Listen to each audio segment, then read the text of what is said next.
Hey everybody, it's Mark, DoctorDeadwax, and it is time for Lead Into Deadwax 2. Today I'm going to talk about another Canadian band. I'm going to talk about the 10th album from the Canadian band Blue Rodeo. It's called Are You Ready? And this record was released in 2005. Today's beer is Great Lakes Brewing Blackout Stout. I've had this before, I've talked about it before. Cheers everybody. So I guess a bit about Blue Rodeo to start. Blue Rodeo, they've been around since 1984. Like I said, this is their 10th record. They're probably alt country is maybe the safest label to put on them. They're a little bit more alt country pop now. They might have been a little bit more alt country rockabilly maybe in their very early days before they were signed. Probably definitely alt country for the first couple albums. But they've kind of strayed more out from that label, doing songs that have a bit of a garage rock feel. Some songs have a little bit of blues rock feel. Some songs are, still more poppy. The band is Jim Cuddy. He's one of two vocalists and one of two songwriters. He, I would say, of the two of them, he would write the more traditional pop songs that are a little bit more twangy, and then Greg Keeler, he also plays vocals, he also sings and plays guitar and writes songs, and he would probably be the one I would classify as the one who's kind of a little edgier, a little pushing in his songwriting, a little more all over the map. He would be the one that would be going out into the garage sound and into the more blues sound, or even folkier too. There's a song on here that's kind of slightly Celtic. That's one of his. I mean, if the albums are going to have songs that are veering away from the core, they'll be Greg Keeler songs typically. Not all the time, but 99% of the time. So they very rarely write as a duo, but they each have brought songs, and they each get typical weight on an album. I mean, one might have 6 tracks and one might have 8, but it's typically pretty evenly weighted. Also on this record is Basil Donovan. He is the 3rd original member who's still with the band, and he's a bass player. And I think he's written the occasional tune, but not really a lot. Drums on this is Glenn Milcham. He's their 2nd drummer. James Gray on piano and organ. I think James Gray, I'm not quite sure. He might have been in Wilco. And Bob Egan on pedal steel guitar. He replaced Kim Deschamps. Bob Wiseman was an earlier keyboard player in the band. They've had a few rotation changes. I got a guy who's in Cuff the Duke, who's played with them, and they've had Colin Cripps, who's with them now. Colin Cripps, who was formerly married to Kathleen Edwards, and produced her album Not Asking for Flowers or something like that, and he might have produced Back to Me too. He's a local Hamilton boy, Colin. Great guitar player, was in a couple of fantastic local Hamilton bands over the years. And he's kind of been brought into the band to work with them live, especially because Greg Keeler has really bad tinnitus and can't perform with the band for the whole concerts anymore, and can only do kind of folk stuff in concert. Also on this record are the Real Priscillas on backing vocals, Bryden Baird, who's a Canadian jazz trumpeter and works with Feist, and Paddy Maloney from the Chieftains. He plays tin whistle on a song called Phaedra's Metal. I'm going to list, there's 7, this record has 10 tracks on it. The album, when it was released on CD, has 12 tracks on it, so 2 of them weren't on the actual album. The album was 51 minutes on CD, but they put out a 42-minute record, keep the sonics good, I guess. And but the 2 tracks that aren't on the actual vinyl are also going to be in the tracks that I linked to down below. So Not all of the album is here, but 7 of the 12 tracks are. What else can I say about this record? It has this kind of starts a little garage rock with Are You Ready and Can't Help Wondering Why, starting off the 2 tracks on both sides. It has a song on here called Rena, which is about Jim Cuddy's wife. Her name's Rena Pauley, and she's a Canadian actress. They've been together for 30 plus years, have a couple kids together. Up on That Cloud, I Will is a fantastic song off this record. I can't remember if that's one of the ones that I can link to. Phaedra's Meadow is the kind of Celtic-y folk with a bit of Celtic song with that's a Keeler tune because it's kind of pushing more, and that's the one with Paddy Maloney. Runaway Train's a fun song. Stuck on You, and Tired of Pretending is another one of these great Greg Keeler kind of passionate songs. And then the ending track on this is Don't Get Angry.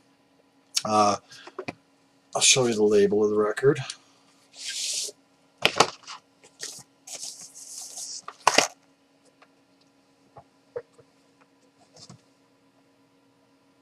So there's side A, and then there's side B. So they're a little different, which is kind of fun.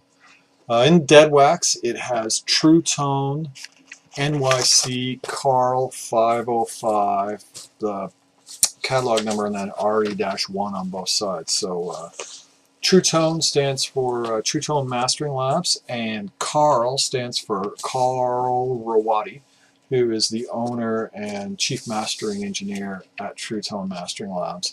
505 is from May 2005, when the record would have been cut there, or the plates would have been cut.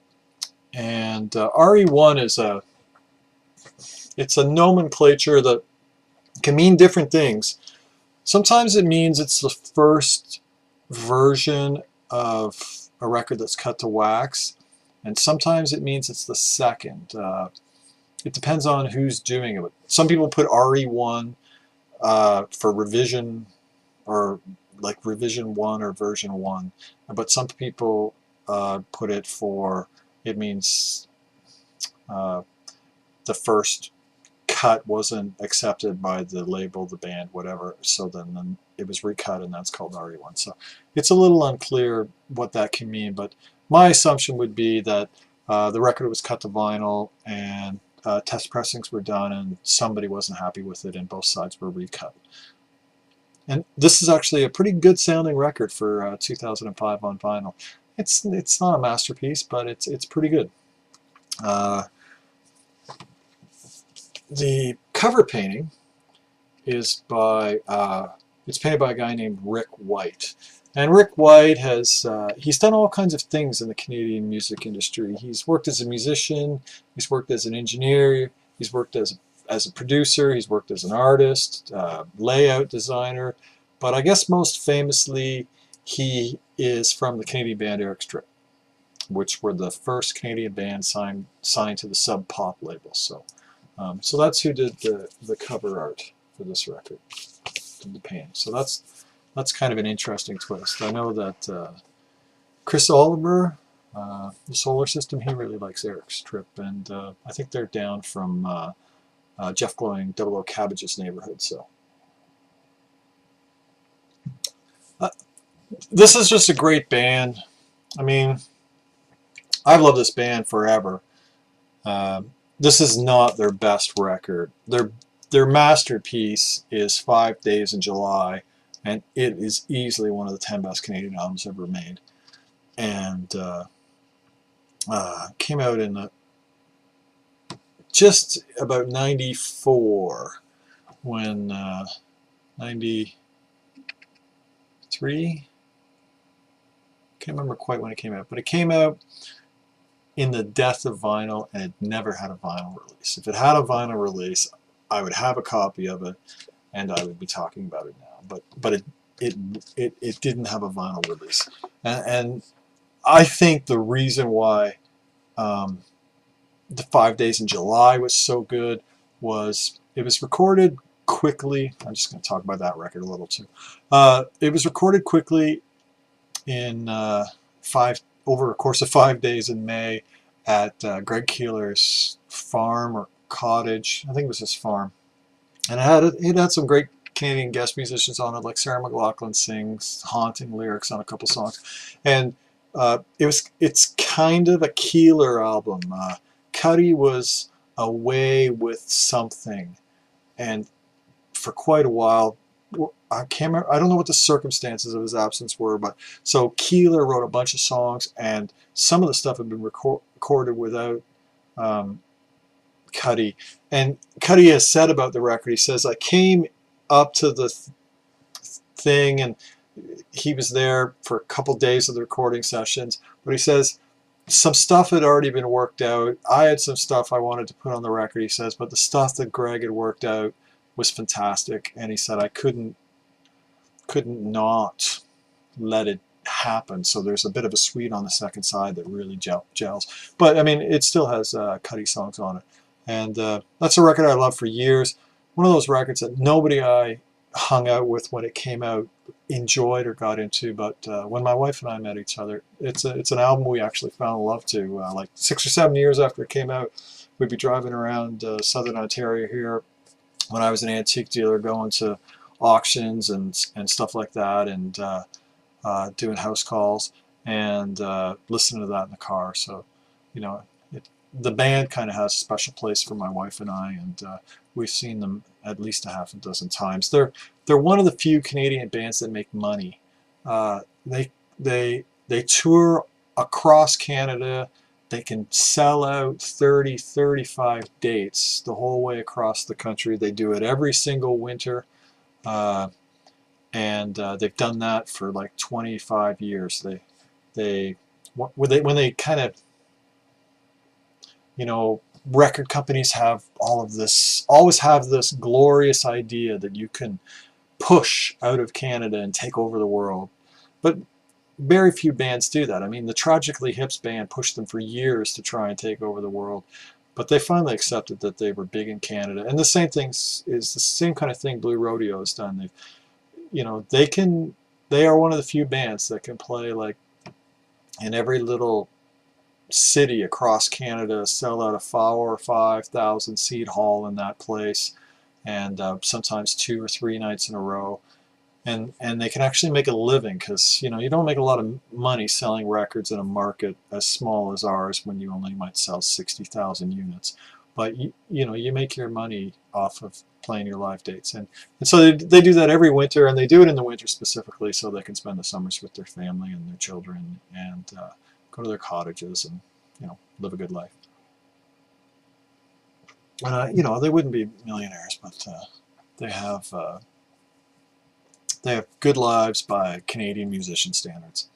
I know a lot of Canadian musicians are jealous of them. There is a peculiar rivalry between Jim Cuddy and Dave Bedini of the Real Statics. There's a hockey league in Toronto for Canadian musicians, and those two have been known to go at it, and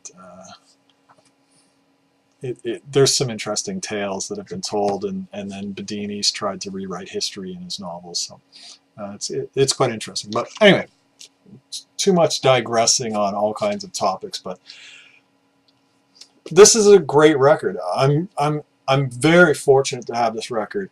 I looked for this record for quite a while. Finally found this record on eBay after a couple of years, and only one other copy has surfaced since. So only 2 copies of this record have sold on eBay in 7 years. So, and I have every single Blue Rodeo record that was released on vinyl except for one from 1992. So I'm pretty happy with that, and that one's called Lost Together. So anyway, check out Blue Rodeo. Playlists down below. You know, if you like alt country with kind of a little bit of wandering, a little bit of pop leanings, you know, you might really like them. So I think they're a fantastic band. Have a great day, everybody. Keep the record spinning.